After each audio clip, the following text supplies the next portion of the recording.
Right now on APSU-TV, Flying the Friendly Skies, governors soar to new heights. Remembering the destruction of Austin Peay, where were you when the twister in 1999 hit? And students give the gift of their time, plus local sports, weather, and more. APSU-TV News starts right now.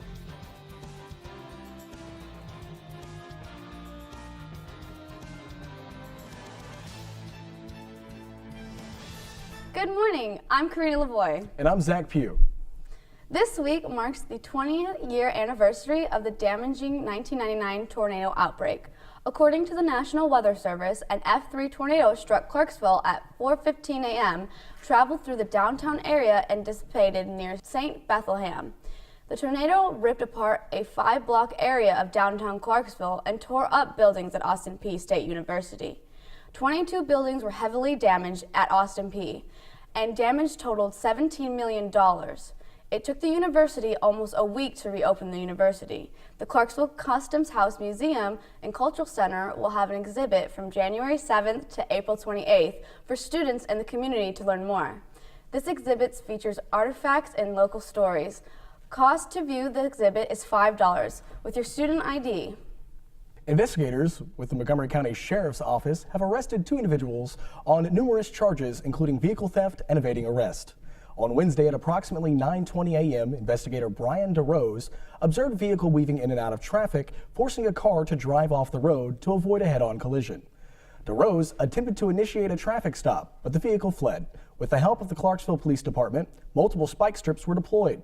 25-year-old Jacob Randy Fesser and 24-year-old Stephanie Clara Boyer attempted to flee on foot, but were apprehended and taken into custody. While students were away on Christmas break, Austin Peay officially launched a new program that will put students in the friendly skies. Austin Peay has become the first Tennessee university to offer a Rotary Wing program that will train students to fly helicopters for both private and commercial firms. As faculty member Tim Golden reports, the program launch actually started with the first landing of Gov-1. Pilot Charlie Wygant fought off a stiff breeze as he carefully landed Gov-1 for its maiden flight onto the Austin Peay campus. Around 150 people braved the chilly weather to witness the arrival of Gov-1 and the launching of the school's new Rotary Wing program. President Elisa White says the development of the program took around 4 years to complete. It solves a problem. It meets a niche in the market. It allows us to provide training and opportunities for people who might leave otherwise to get that. And so we try to do that all over campus. Austin Peay is the only university in the state offering a Rotary Wing program. The university military advisor, retired Brigadier General Scott Brower, says the program is a natural fit with Fort Campbell. I've heard it more than once, been a benefactor of it multiple times, now have been afforded the opportunity to help ensure that Montgomery County and Clarksville remain one of the most patriotic and military-friendly communities in our country. Wygant is a founding member of the 160th Special Operations Aviation Regiment. He says the Rotary Wing program offers a great opportunity for future growth. What I see expanding beyond that is to go into aviation management.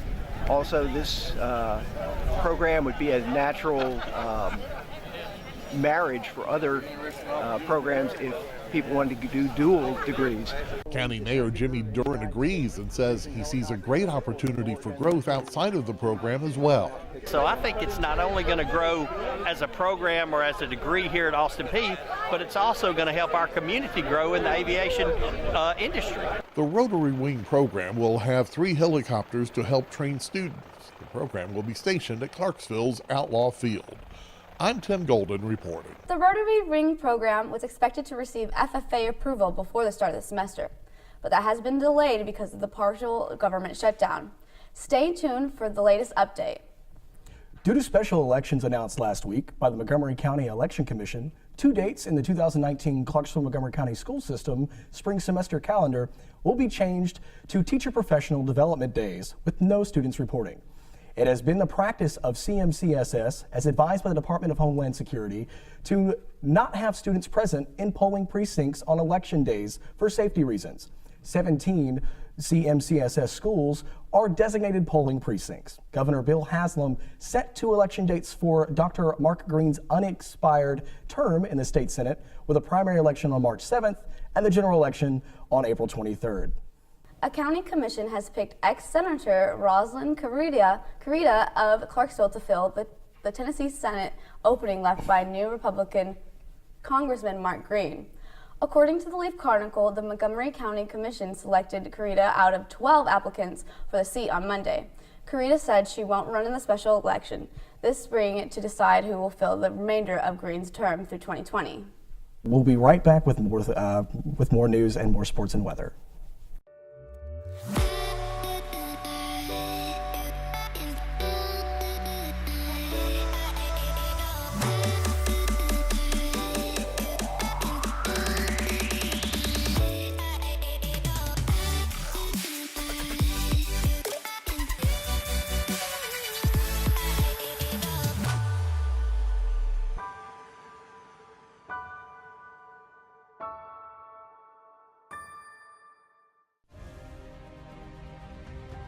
How will you lead to a better future?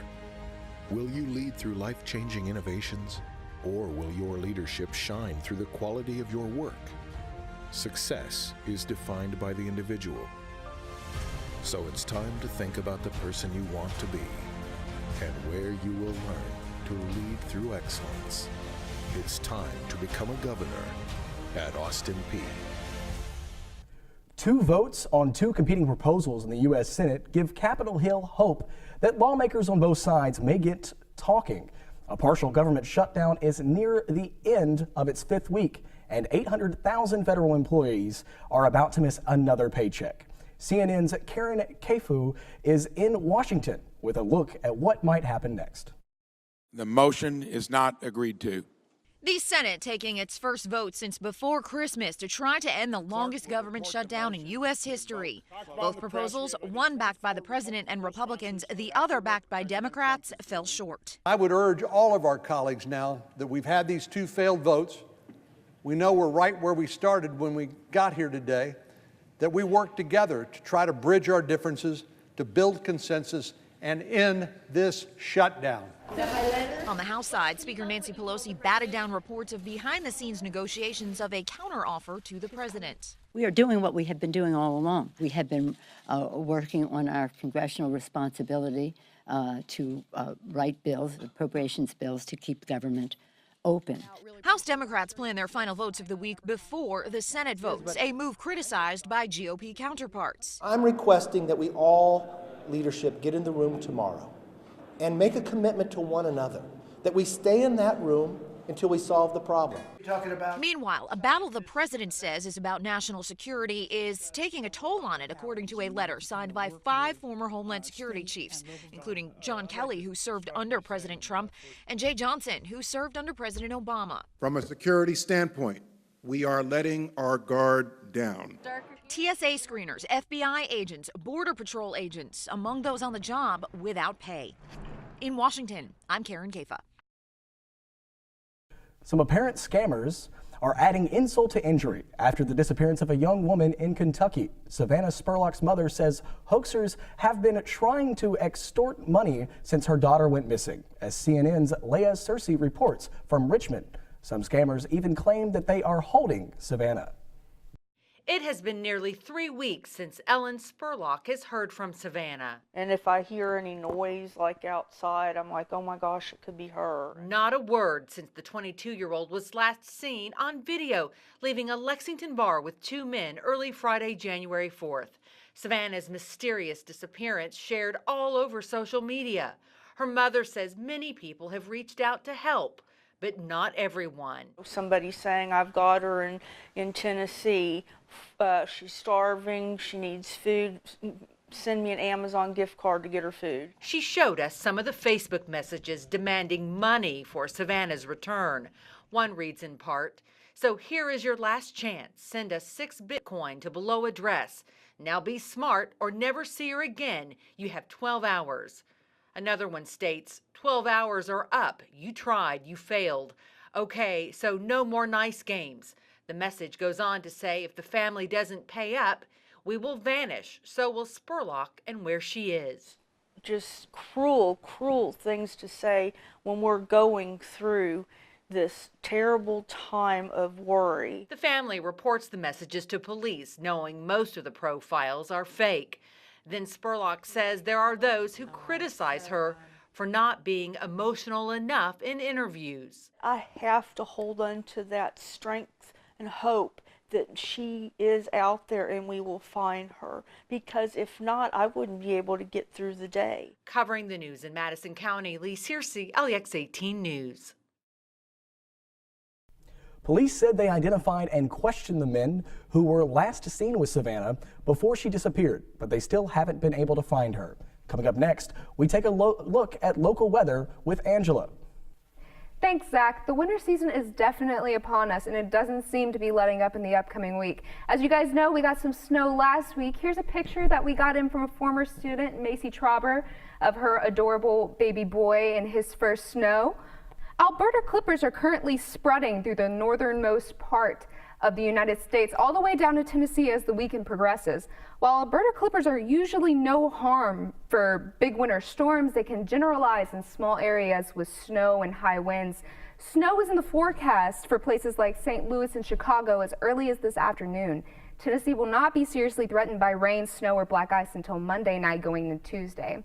We may have a little snow this Sunday as well, depending on the progression of the Alberta Clipper. Many government parks here in Clarksville have also shut down due to flooding. McGregor Park, Liberty Park, portions of the Riverwalk, the Clarksville Greenway, and the southern portion of Pollard Road are all affected. So for more information on when those areas open up, you can visit the Clarksville Parks and Recreation page on the cityofclarksville.com. Overall, make sure you keep your faucets running a little overnight because the lows for next week are all in the teens and that can cause your pipes to freeze. And we will update you on any inclement weather. But for now, let's talk about the weather today. So for the 5-day forecast, on Friday, which is today, we have a high of 34 and a low of 26. On Saturday, it's going to be a sunny day with a high of 45 and a low of 30. On Sunday, we have partly cloudy weather. It's going to be a high of 43 and a low of 30 as well. On Monday, that's when we get into those teens and that possible freezing rain because we're going to have some afternoon showers with a high of 56 and a low of 17. Tuesday, it's going to be partly cloudy, but it's not getting over that freezing line. It's going to be a high of 24 and a low of only 9. Now to our national temperatures, in Seattle, it's only 49 degrees today. In Los Angeles, it's 75. Lucky them, right? In Denver, it's 40 degrees. Dallas is a high of 50. In Chicago, it's 8 degrees. Atlanta, it's 45. And in New York, 38. Now today's highs, in Memphis, we have a high of 39. Clarksville will be 34. Nashville will be 37. Chattanooga's peaking up there at 43. And Knoxville with a high of 39. And the lows for today is going to be, for Clarksville, we have a low of 26. In Memphis, a low of 30. In Nashville, a low of 27. In Chattanooga, we have a low of 25. And in Knoxville, also a low of 26. Now, the current temperature right now, it's 27 degrees and sunny with winds at 5 miles per hour. Those may pick up during the afternoon. Tonight's temperature, it's going to be 26 degrees with some winds. They pick up maybe 2 miles per hour with a higher chance of rain. All right, well, that was all for the weather today. Next, we're going back to the news desk to tell us what's happening in the world of sports. APSU-TV News will be right back.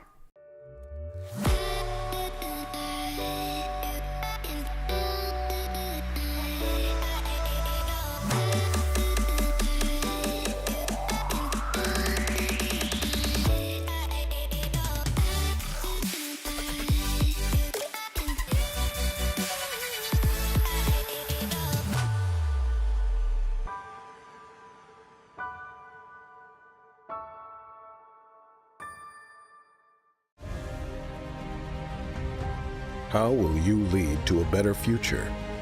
Will you lead through life-changing innovations, or will your leadership shine through the quality of your work? Success is defined by the individual.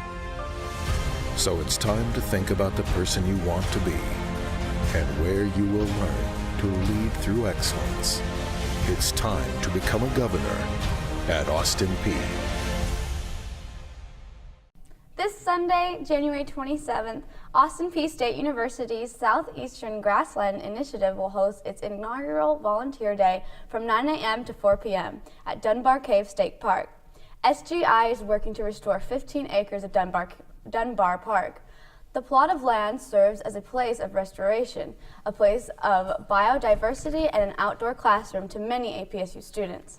Projects include the Volunteer Day are biodiversity exploitation, invasive species removal, brush removal and woodland restoration, ecological data collection, and conversation planning, as well as a historical hike and an opportunity for kids to learn through play. Interested patrons should meet at 2131 Old Russellville Pike. Reporter Sydney Hawkins comes from Houston to show students the value of donating their time. Some may choose to sleep or visit their childhood friends, but these APSU students decided to spend their winter break helping others. I chose to spend my winter break in Houston, Texas versus being at home just because Hurricane Harvey did hit here, and I always enjoy giving back to people. The Center for Service Learning and Community Engagement organizes alternative break trips every spring, summer, fall, and winter break, where students are able to volunteer with organizations across the country. This winter break, 7 students were able to spend a week in Houston being a part of one of the reconstruction phases of Hurricane Harvey. Knowing that someone's family suffered from the hurricane really pushed me to do something that was giving instead of receiving. So, how will you spend your next break? Sydney Hawkins, APSU-TV News. The Memphis Grizzlies have signed forward Bruno Caboclo to a 10-day contract on a call-up from the NBA's G League Rio Grande Valley Vipers. The Grizzlies announced the move Thursday. A native of Brazil, the 6'9", 218-pound Caboclo was the 20th pick overall in the 2014 draft and has played 35 career games in the NBA with Toronto and Sacramento. He spent the 2018 preseason with Houston. Caboclo has started 23 of his 28 games for the Vipers this season, averaging 16.4 points and 7.1 rebounds per game. Now, 23, Caboclo has played in 142 G League games with 125 starts over 4 seasons with Fort Wayne, Raptors 905, Reno, and the Vipers. CNN reports PK Subban and the Nashville Predators look to build on their 4-1 win over Colorado. After having dropped 4 of the last 5 prior games, Paul Stastny of the Golden Knights comes away with the puck. The Predators hold off Vegas for their second straight 2-1. Saturday, January 26th, Austin Peay will be hosting the Smash Bang Brash Bash in the Music and Mass Communication Building. The event will be featuring Galvan Brass Quintet from Italy and invites people of all ages to attend. There will be warm-ups, master classes for individuals, and chamber ensembles. At the end, there will be a concert held for people who registered for the event. The cost is $15 and covers all parts of the event, including lunch, dinner, and a ticket to the evening concert performed by the quintet. Check-in will be at 8 a.m. and the concert will start at 7 p.m. For tickets to the show, you can go to Clarksville Community Concert Association or purchase tickets at the door. On January 16th, Downtown Commons hosted their second annual Mayor versus General Broom Ball game. Montgomery County Mayor Ritchart challenged the 101st Airborne Division Commander, Pappas, to a friendly match of broom ball. On the ice, both teams competed as members of the community watched for free and drank hot chocolate. The event was designed to get people excited about hockey and to brighten up their day with a little friendly competition.